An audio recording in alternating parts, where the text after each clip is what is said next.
Hey, welcome to SoulSync by Carl Jung, where the psyche speaks, the soul remembers, and silence teaches.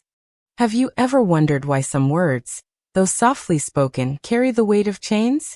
Why a single sentence from a man can make your soul shrink, your intuition recoil, your light dim ever so slightly, like a candle caught in a breath of cold wind? Not because the words were loud, not because they were cruel in any obvious sense, but because they whispered of something ancient, a pattern, a wound, a shadow. This is not just about red flags. It is about recognizing the echo of your own unhealed story reflected in the voice of another. It is about deciphering the masks men wear when they have not faced their own unconscious, when the boy still controls the man, and the shadow speaks through charm, dominance, or casual dismissal. Carl Jung taught us that people don't see the world as it is. They see it as they are. And so, when a man speaks, listen not only with your ears but with your nervous system. The body knows. The psyche remembers. And the anima, the feminine soul, feels when something is off. You were not meant to live in a story where your worth is constantly negotiated through silence, confusion, or conditional affection. There are men who speak with a voice heavy with projection. He may say, "You're too emotional." And in that moment, what he really means is, "I fear what I cannot control in you." He fears the wildness of your knowing, the truth in your tears, the ancient wisdom in your rage.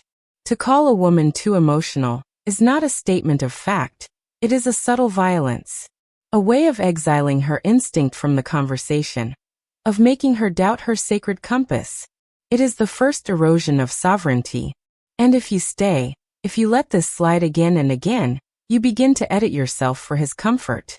This is how the feminine becomes fractured. Another man might say, "You're lucky to have me." But what he truly reveals is a gaping wound of insecurity, dressed up in superiority. A man who must belittle your worth to feel his own is not a partner. He is a mirror of unhealed powerlessness. The moment you begin to believe that your presence is not a gift, but a concession, is the moment your inner queen falls to her knees before a false king. The real masculine, the conscious masculine, does not need to convince you of his value.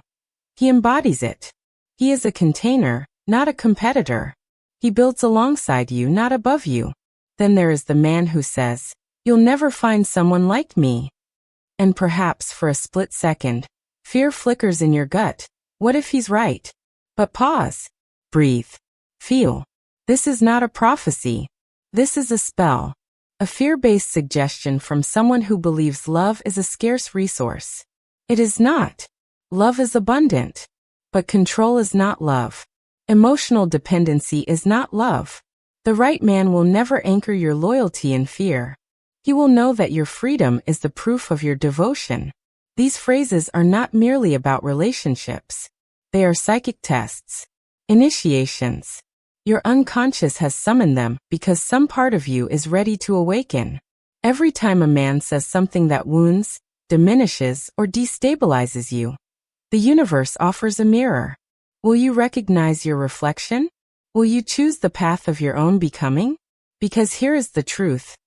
Words are not just words. They are spells, spoken from the unseen parts of the psyche. When a man is unaware of his shadow, it leaks from his lips. And if you have not integrated your own, you will inhale his words like gospel. You will believe that your emotions are burdens, that your standards are too high, that your needs are weaknesses. You will betray your intuition for the illusion of closeness. But closeness built on distortion is not intimacy. It is captivity. And somewhere deep inside, you already know this. Somewhere, the wise woman, the primal feminine, the inner oracle is stirring. She does not beg to be understood. She waits to be remembered. She waits in the silence after the storm, in the heavy pause after he says something that doesn't sit right, and you feel your stomach twist, even as your lips stretch into a polite smile.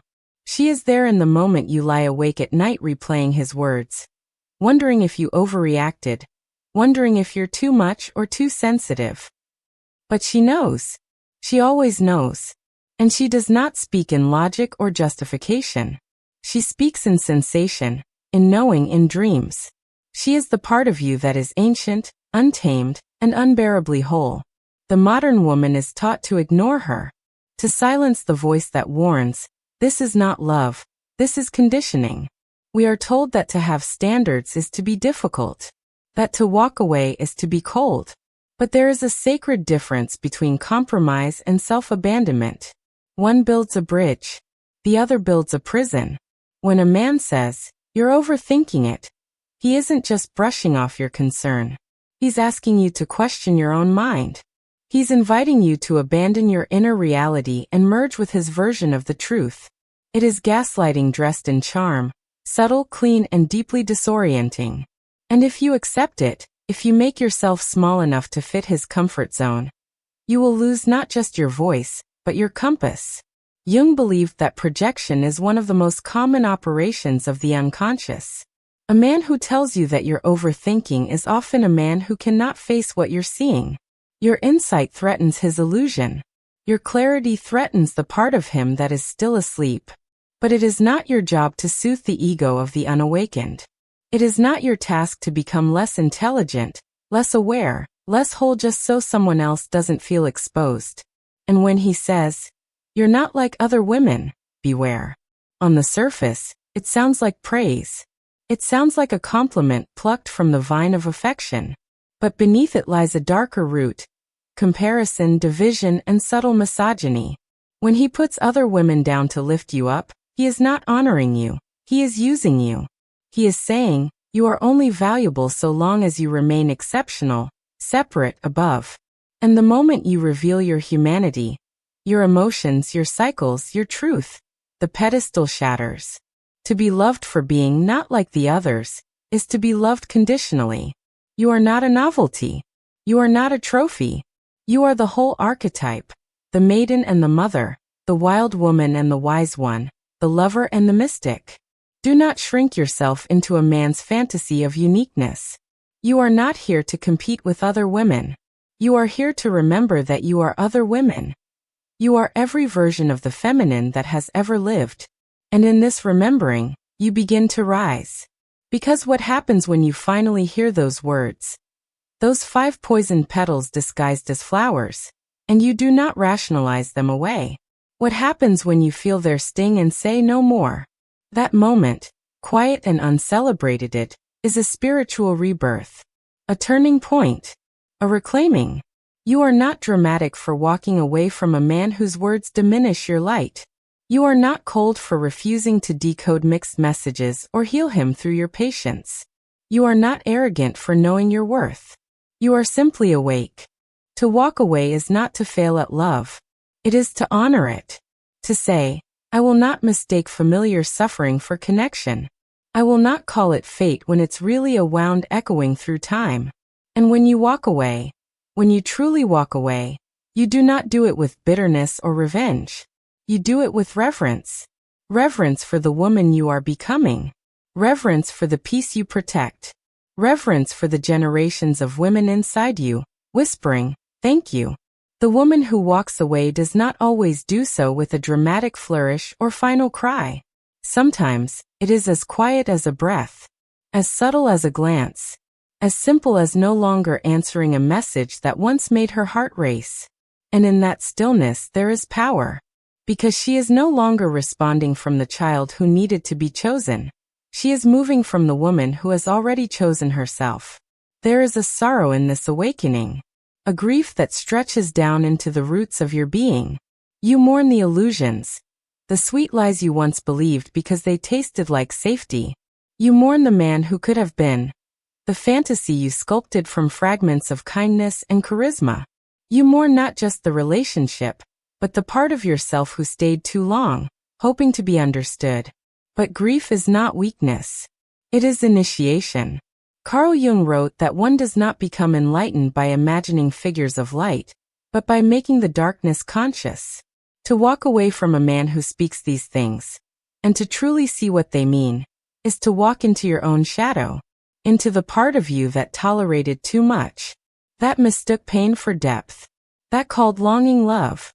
And in that confrontation, you meet not only the wound but the woman who survived it. She is not hardened. She is not bitter. She is clear. Because clarity is not cruel. It is sacred. It is the medicine that brings you back to yourself when your nervous system still craves the chaos it once called passion. It is the voice that says, yes, he was charming. Yes, he saw parts of you no one else did. But he also spoke in ways that chipped at your wholeness. And no amount of connection is worth losing yourself. If a man cannot speak with reverence for your mind, for your emotions, for your presence, then his words are noise. Echoes of an unconscious masculine not yet ready to love the real feminine. The real feminine cannot be seduced by half-truths and honeyed insults. She is not interested in flattery soaked in fear. She wants devotion, depth, the quiet strength of a man who has faced his own abyss and come back whole. Because until a man has met his own shadow, until he has knelt before the parts of himself that manipulate, control, blame, and abandon, he cannot meet a woman with honor. He will speak through ego, through fear, through archetypes he does not yet understand. He will use words not to connect, but to conquer. And you will hear them and feel the ancient pull to prove, to please, to stay. But you do not have to answer that call anymore. There is a higher standard emerging from within you, one built not from anger or pride, but from self-recognition. A knowing that your energy is rare, your love is powerful, and your presence is not a prize to be earned through performance, but a gift to be received with humility. And so when you walk away, you do so not just for yourself, but for every woman who was told she was too much, too complicated, too emotional, too ambitious, too opinionated. You walk for the ancestors who couldn't, for the daughters who are watching, for the version of you still waiting to be chosen by the man who finally sees her. But the truth is, the only gaze that truly matters is your own. To turn your back on the man who utters words that break rather than build, who speaks in riddles that make you question your value, who veils control as charm, is not rejection. It is redirection. Back to your path. Back to your power. Back to the sacred fire that never went out, only dimmed when you forgot you were the one who lit it. And in that fire, something ancient begins to stir, something that has no name, yet every woman recognizes it. It is the essence of the undivided feminine, whole unto herself. Not because she is hardened, not because she has built walls so high no one can enter, but because she has gone within. She has traced every crack in her foundation, every tremble in her voice, every time she stayed when the soul whispered run, and she did not turn away. This is shadow work in its rawest form. Not glamorous, not clean, but sacred. You see, the voice that tells you to walk away is not just protecting you from another man's unconsciousness. It is inviting you to meet your own. To ask yourself, why did I tolerate those words? Why did I accept a version of love that made me feel like I had to shrink? The answer lies in your archetypal inheritance. In the wounded maiden who believes love must be earned through sacrifice.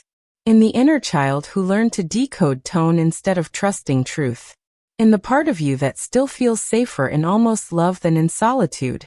But here is where the cycle ends. When you no longer flinch at the silence of being alone. When you no longer reach for validation dressed as affection. When you finally understand that a man's inability to meet you is not a reflection of your worth, but of his own fragmentation. He may have seemed magnetic, confident, grounded, but confidence without consciousness is simply ego in disguise. And magnetism can also be a trauma bond, a reenactment of your earliest story, the one where love always came with conditions. So when he said those words, whether sharp or sweet, dismissive or intoxicating, he wasn't just speaking to you. He was speaking to your wound. And the wound recognized him. That's why it's hard to walk away. Because some part of you still hopes this time will be different. That if you're good enough, quiet enough, sexy enough, spiritual enough, he will change. But you are not here to be the catalyst for a man's awakening. You are not here to be the reason he finally becomes conscious. You are not a muse for his transformation. You are your own initiation. And what you crave, the man who sees you, holds you, honors you, he exists. But he does not speak through manipulation. He does not use charm as camouflage. He has done his work. He has met the beast within. He does not fear your tears or your truth. He does not tell you you're overthinking. He asks you to share more. He does not tell you that you're not like other women. He tells you he is honored to be with one of such depth and fire. He does not need to tell you you're lucky to have him, because he knows the feeling is mutual. There is no hierarchy, only presence. Until that man arrives, or even if he never does, let the words you hear be the altar upon which you choose yourself again and again, because language reveals consciousness, and a man's words are the fingerprints of his soul. What he says in passing may not be accidental. They are symbols. They are signs. And your body, your spirit, your psyche, they understand the language of symbols. Jung said, the privilege of a lifetime is to become who you truly are. Every time you walk away from someone who cannot meet your fullness, you reclaim that privilege. You step back into the wild, glorious task of becoming. And it is not always romantic. Sometimes it is brutal. Sometimes it is lonely. But it is real. And it is yours. And now you stand at the edge of that final threshold. No longer the woman who waits to be chosen, no longer the girl who flinches when words slice like velvet knives. You have become the watcher, the seer, the one who knows. Not just about others but about herself. You see clearly now that not every man who reaches for you deserves to hold you. Not every voice that calls you beautiful deserves a reply. Not every connection is sacred just because it feels familiar. Because you have felt the difference now, between the man who speaks from ego, and the man who speaks from essence, between words that seduce and words that soothe, between manipulation masked as charm, and presence rooted in respect. The feminine soul was never meant to be deciphered, silenced, or adorned for display. She was meant to be worshipped with words that heal, not harm, with presence that expands, not contracts. There is no greater liberation than the moment you no longer need to be convinced of your value. No greater clarity than the day you hear those phrases. The minimizing, the dismissive, the subtly cruel. And you feel no compulsion to argue, explain, or fix. You simply rise. Not to prove anything, but because the version of you that would have stayed no longer exists. In the quiet after the leaving, something powerful begins to bloom. It's not euphoria. Not vengeance. Not even relief. It is peace. A deep, cellular peace. The kind that comes when you are no longer at war with your own knowing. The kind that whispers, you did not ask for too much. You simply asked the wrong man. He spoke those 5 things. Perhaps more. Perhaps worse. But now his voice fades. Not because you hate him, but because you no longer orbit his gravity. You are the center now. The sun. The storm. The source. You remember the Stoic truth, that we cannot control others, only our response to them. Seneca said, a gem cannot be polished without friction, nor a man perfected without trials. But you are not here to be a man's trial. You are not here to suffer in order to soften him. You are here to shine, to burn, to break generational cycles by refusing to let poisoned words take root in your body. What you allow becomes your rhythm. What you tolerate becomes your self-story. What you walk away from becomes your liberation. And now let there be no shame, no regret, no doubt. Let the man who once told you were too emotional realize too late that your emotion was your magic. Let the one who claimed you were lucky to have him realize you were the blessing he misread. Let the voice that said you're not like other women finally understand that your power lies in being exactly like the women who came before you. Ancient, wise, elemental. Let the man who said, you'll never find someone like me be proven right, because you will never again call fear intimacy or confusion connection. And let the one who said, you're overthinking, see that your mind was never the problem. It was the mirror. There is no need for revenge. No need to show them who you've become. Your growth is not for their consumption. It is for your evolution. It is your birthright. Walk on. The path ahead may be quiet, but it is clean. And eventually, it will be filled with voices. Not that tear you down, but that speak life into your bones. You are not hard to love. You are hard to manipulate. There is a difference. And from this day forward, may your ears become sacred gates, letting in only what aligns with your worth. Because the woman who knows her worth doesn't chase, she chooses. If this message stirred something deep within you, if you've ever felt unseen, unheard, or spoken to in ways that made you question your worth, know this: you are not alone and you are not powerless. Subscribe to this channel for more Carl Jung-inspired insights on feminine power, attraction dynamics, and healing the unconscious patterns that hold us back. Like this video if you're choosing yourself. And share your thoughts in the comments. Your voice might be the light someone else needs today. This is more than psychology. This is soul work. And you, woman, are worthy of truth, reverence, and real love.